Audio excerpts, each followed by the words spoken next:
Bien-aimés, la nature nous enseigne comment nous devons vivre. La nature nous enseigne comment nous devons vivre. L'écosystème, la manière que les animaux se reproduisent, la manière que les animaux grandissent, la manière que les animaux vivent, c'est une leçon de vie pour nous. Nous devons tirer des leçons de vie sur les animaux. Les animaux doivent nous donner des leçons de vie. Oui, la chenille, l'évolution d'une chenille, c'est une leçon de vie. L'aigle, la manière que l'aigle vit, c'est une leçon de vie. Le lion, le caractère du lion et la manière que le lion vit, c'est une leçon de vie pour nous. Donc, il n'y a rien à négliger. Tout ce qui est autour de nous, tout ce que nous voyons, tout ce que nous observons, tout ce que Dieu a créé est une leçon de vie. C'est parce que parfois, nous n'avons pas les yeux ouverts pour comprendre. Parce que nous ne voulons pas tirer notre esprit, notre intelligence, tirer notre réflexion sur la nature. Nous sommes ignorants de ce fait. Mais aujourd'hui, je vais vous donner une révélation. Je vais vous expliquer. Je vais vous donner un exemple sur un animal, bien sûr, je peux dire sur un reptile, je vais dire. Je vais vous donner un exemple sur un reptile. Et je vais prendre l'exemple sur la chenille. La chenille est un reptile. La chenille, vraiment, c'est un reptile très formidable, je vais dire. Son mode de vie est très instructif. Son mode de vie est incroyable. La manière que la chenille vit, la manière que la chenille évolue, c'est remarquable en fait. C'est incroyable. Incroyable. La chenille est un insecte qui évolue au fil du temps. Avant que la chenille ne devienne un papillon, elle subit une transformation. La chenille subit une transformation avant de devenir un papillon. La chenille subit une métamorphose. On appelle ça la métamorphose. Elle subit une métamorphose avant de devenir un papillon. Et avant de devenir un papillon, elle prend du temps. Elle prend du temps avant de le devenir.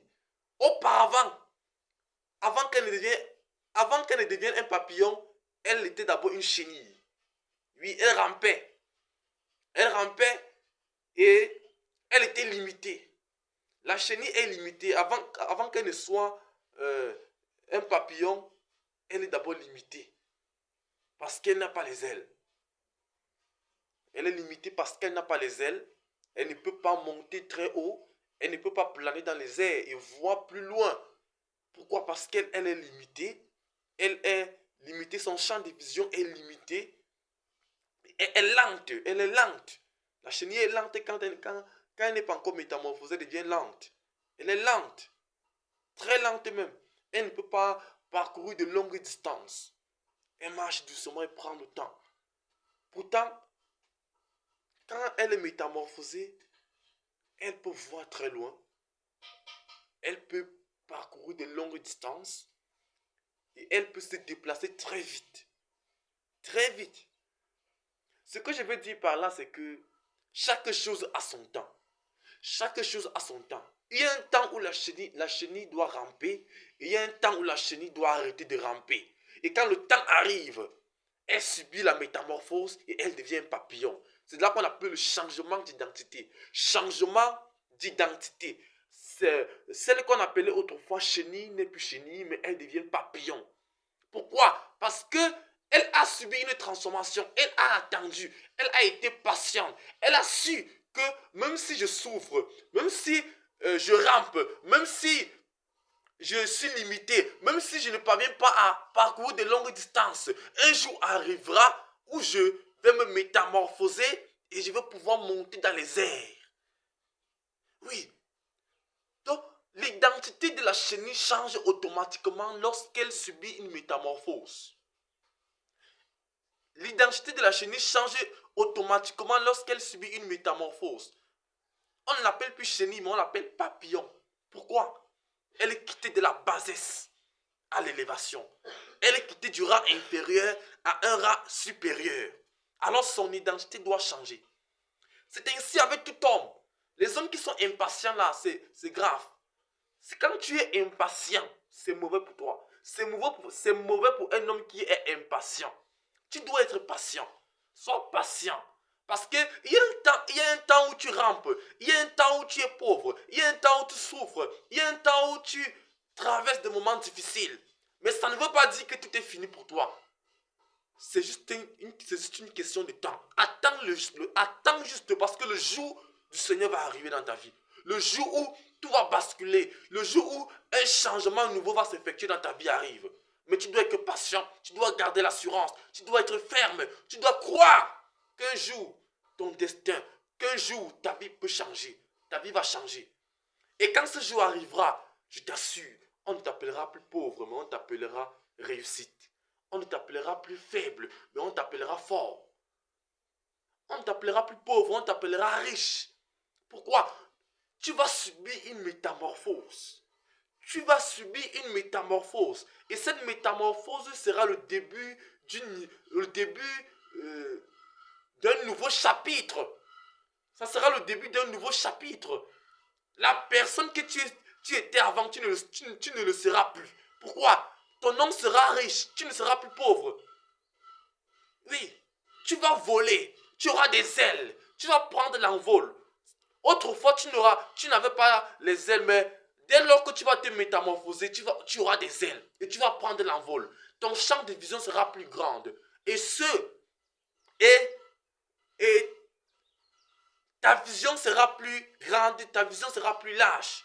Laisse-moi te dire que tu pourras parcourir de longues distances, comme un papillon. Oui, tu pourras parcourir de longues distances et tu pourras atteindre tes objectifs. Tu ne seras plus du clan de ceux qui sont bas, mais tu seras du clan des rangs supérieurs. Des rangs supérieurs. Rangs supérieurs. Oui, oui. C'est de là que tous ceux-là qui t'ont critiqué, tous ceux-là qui t'ont minimisé, tous ceux-là qui t'ont insulté, ils auront honte quand ils vont te voir dans la grandeur. Mais pour cela, tu dois être patient. Parce que c'est le temps. Il faut être patient. Chaque chose a son temps. Chaque chose a son temps. Il y a un temps où ta vie va se métamorphoser. Il y a un temps où tu vas te métamorphoser. Je te dis la vérité. Sois patient. Comme la chenille, avant de devenir un papillon, elle patiente. La chenille est patiente et sait qu'un jour elle va se métamorphoser. Malgré la souffrance qu'elle a aujourd'hui, malgré la bassesse où elle se trouve aujourd'hui, elle sait qu'elle va se métamorphoser un jour. Et quand elle se métamorphose, elle devient belle. Les couleurs de sa peau changent. Tu ne peux plus la reconnaître facilement.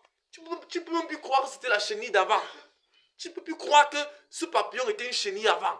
C'est ainsi que dans ta vie, quand tu vas te métamorphoser, les autres ne vont plus savoir. Ils ne sauront plus si tu étais encore pauvre. Tellement tu vas changer, tellement ta couleur de vie va changer, tellement ton mode de vie va changer, tellement Dieu va t'élever, tellement Dieu va te rendre grand et puissant. Dieu va te rendre riche au point où tu ne vas plus te reconnaître. Au point où les gens ne vont plus te reconnaître. Ils vont dire que est-ce que c'était le Paul d'avant là? Est-ce que c'était le Richard d'avant là? Est-ce que c'était le Loïc d'avant là? Est-ce que c'était le Jean d'avant là? Non, ce n'est plus le même Jean, ce n'est plus le même Paul.